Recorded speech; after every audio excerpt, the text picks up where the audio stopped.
Dan pemirsa, untuk bisa mendapatkan keterangan lebih lanjut lagi mengenai hal ini, kita sudah terhubung dengan Menteri Agama Bapak Fakhrul Razi. Assalamualaikum, selamat malam Pak Fakhrul Razi. Waalaikumsalam warahmatullahi wabarakatuh. Baik Pak, tadi kita sudah mendengarkan bersama konferensi pers yang dilakukan juga, dan pemerintah telah mengumumkan bahwa sebagai dampak dari pandemi corona akhirnya tidak diberangkatkan para calon jemaah haji di tahun ini. Kemudian pertimbangannya mungkin bisa dijelaskan lebih lanjut lagi Pak. Ya, pertimbangannya sampai dengan hari ini, sampai dengan pagi tadi, belum ada informasi dari Saudi Arabia yang menyatakan tentang selenggara haji itu diadakan atau diselenggarakan. Padahal pada sisi lain kita waktu sudah sangat mendesak. Tanda-tanda di lapangan memang Masjid Nabawi kemarin dulu lah mulai dibuka. Masjidil Haram belum, sama sekali belum dibuka. Kemudian kita kalau memang diadakan atau dinyatakan mulai setelah katakanlah setelah hari ini, kita mungkin besok, lusa, seminggu lagi, kita sudah tidak mungkin lagi bisa melakukan persiapan dengan baik. Kita ancang-ancangkan rencana kami berangkat kloter pertama itu tanggal 26 Juni. Berarti udah dekat ya. Padahal kalau kita memang jadi berangkat, dalam situasi sekarang masih perlu karantina 2 minggu sebelum berangkat. Karantina lagi di Saudi Arabia, karantina lagi pada saat kembali, membutuhkan waktu yang begitu panjang dan persiapan yang sangat panjang. Kita belum nggak siap lagi. Dan saya kira sangat mungkin ya, memang mungkin tidak diselenggarakan haji itu oleh Saudi Arabia. Mungkin, kita mengatakan kemungkinan. Tapi yang jelas sampai saat ini belum ada informasi sama sekali, meskipun kedutaan besar kita di Saudi terus mencoba menanyakan, belum ada sama sekali perkembangan. Hingga saat ini belum ada informasi sama sekali dari pihak pemerintah Arab Saudi begitu Pak. Tapi sejauh ini Pak, sebenarnya bagaimana komunikasi antara pihak pemerintah Indonesia untuk bisa menanyakan kepastian hal ini, mencoba berkali-kali kontak mungkin dengan pihak pemerintah Arab Saudi? Oh iya, bolak-balik, baik kami yang langsung maupun kedutaan kita di sana juga bolak-balik kontak ya. Cuman diinformasikan ya hari ini, mungkin kemarin ya, dulu mulai Nabawi dibuka gitu ya. Tapi lain haji belum ada perkembangan. Masjidil Haram bagaimana? Belum ada. Pada saat kami mengirimkan tim ke lapangan juga, sekadar ada tanda-tanda, tapi nggak sama sekali tidak signifikan gitu ya. Sehingga kami untuk meyakinkan, kami bilang ya, coba kamu video call dari sana, coba lihat ya, memang tidak ada persiapan yang signifikan ya. Baik Pak Fakhrul Razi, kalau kita mengetahui ini, memang para calon jemaah haji ini akan merasakan sedih, kekecewaan, karena memang tidak bisa berangkat di tahun ini. Lalu bagaimana kompensasi untuk mereka Pak? Mungkin bisa dijawab, tapi setelah jeda berikut ini Pak, kita akan istirahat sejenak. Apa kabar Indonesia Malam akan segera kembali. Pemirsa, selain sudah tersambung tadi, tentunya kita sudah sempat bercakap-cakap dengan Menteri Agama Bapak Fakhrul Razi. Di samping saya juga sudah hadir narasumber lainnya, Dr. Ede Surya Darmawan, yang merupakan Ketua Ikatan Ahli Kesehatan Masyarakat atau IAKMI, dan juga tergabung dalam tim pakar gugus tugas COVID-19. Assalamualaikum, selamat malam Pak Ede. Waalaikumsalam, selamat malam Mbak Putri. Baik, tadi kita sudah mendengarkan dasar pengambilan keputusan dari Pak Menteri Agama yang menjelaskan kepada kita bahwa ini merupakan keputusan yang harus diambil walaupun berat dan susah memang, tapi ini merupakan konsekuensi dari adanya pandemi corona ini. Begitu dokter. Nah, ini juga yang mungkin kita bisa pelajari lebih lanjut lagi. Sebenarnya kemungkinan apa yang akan bisa terjadi saat andai kata ada ibadah haji dilanjutkan ataupun dilakukan, jutaan dari umat muslim dari seluruh dunia berkumpul di tempat yang sama, dokter. Jadi yang pertama barangkali kita prihatin ya, dan sangat sedih tahun ini umat Islam Indonesia karena belum mendapatkan pengumuman resmi dari pemerintah Saudi, tidak dapat melaksanakan ibadah haji. Memang kalau dari sudut pandang penularan, ibadah haji itu kan begitu dekat ya, antar orang, terutama pada saat misalnya tawaf, kemudian sa'i, dan juga pada saat sholat jamaah, itu jutaan bertumpuk. Di sisi lain barangkali pemerintah Saudi belum memiliki prosedur seperti apa kalau melaksanakan ibadah haji di saat pandemi COVID seperti ini. Sementara kita misalnya harus menjaga jarak, physical distancing setidaknya 1-2 meter, katakanlah 1,5 meter.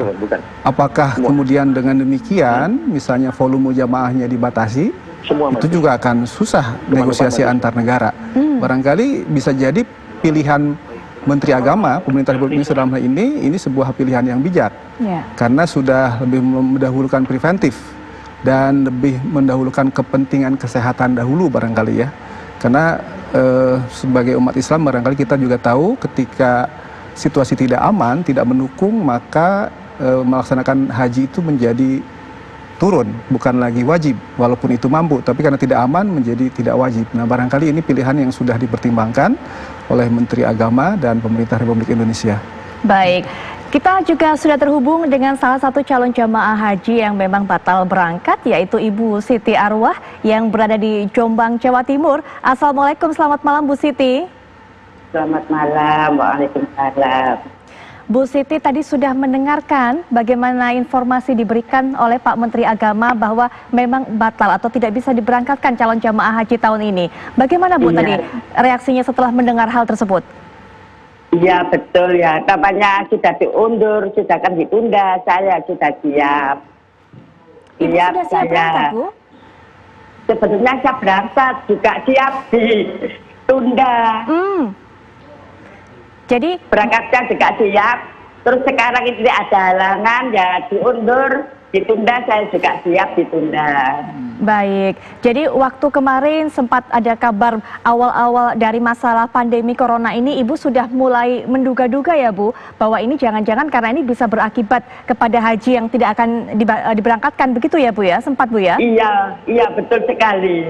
Betul Baik. sekali, saya sudah merasa kalau ada pembatalan tahun depan insya Allah berangkat. Bu Siti rencananya berangkat dengan siapa saja Bu? Saya dengan anak saya kandung, Berdua? yang mendampingi saya, anak saya kandung. Baik, Bu Siti ini sudah daftar berapa lama? Kalau saya daftarnya insya Allah 9 tahun. 9 tahun yang Tahun lalu Bu? 2011.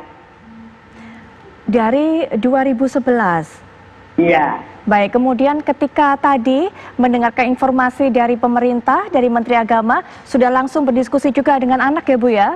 Bahwa Iya. ternyata... Ternyata ada pembatalan dari kementerian. Sudah kan langsung ke KBI ya, saya kan juga ngabari gitu Bu. Baik, Ibu mohon maaf, ini kalau boleh tahu usianya berapa Bu saat ini?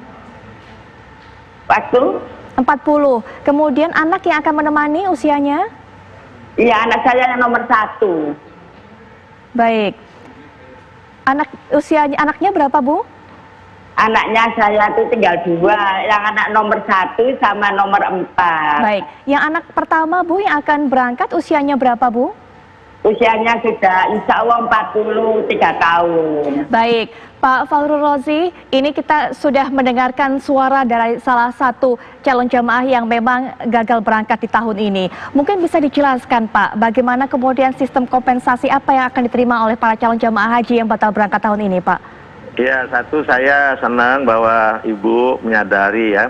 Saya kira memang situ pilihan Bu, nggak ada pilihan lain yang bisa kita lakukan ya. Saya terima kasih Ibu sangat maklum tentang ini.